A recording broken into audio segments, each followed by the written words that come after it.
La montagne maintenant, après une saison 2007-2008 plutôt morose pour les fabricants de remontées mécaniques, 2009 semble bien se terminer. Un exemple, parmi d'autres, la station de Val-Fréjus, qui vient de s'équiper de remontées mécaniques qui vont multiplier par 2 les capacités de transport.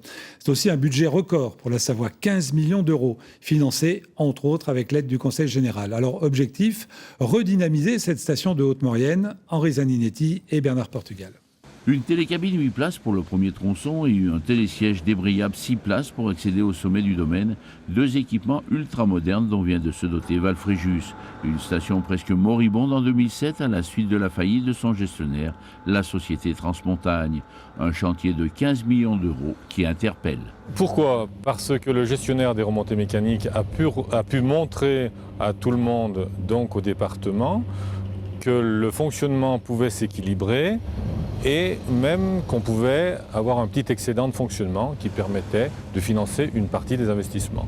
Naturellement, ce n'était pas suffisant. C'est pour ça que le Conseil général est venu, pour nous aider dans cet investissement. Une aide à hauteur de 50% via un syndicat mixte commune-département, en quelque sorte une entrée de ce dernier dans le capital de la station pour une durée de 10 ans, avec des modalités de participation dégressives dans le temps. Un investissement raisonné selon les responsables de la station qui va de pair avec une politique d'amélioration du domaine skiable. L'objectif de ces investissements, c'est aussi d'offrir avant tout du ski, un nouveau ski, pour qu'on ait une clientèle qui redécouvre Val-Fréjus et des secteurs éventuellement qui n'étaient pas connus précédemment. Autre gros chantier en perspective, comme dans beaucoup d'autres stations, le maintien du nombre de logements locatifs dit lits banalisés. Tous ces beaux commerciaux qui sont arrivés à terme avec ces nouveaux bâtiments, les lois Périsol et autres outils fiscaux qui ont permis de construire de l'immobilier.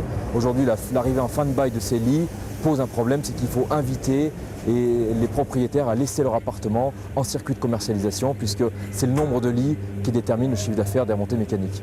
Pour l'heure, les chantiers sont au stade de la finition. L'ouverture de la station est programmée pour le 19 décembre.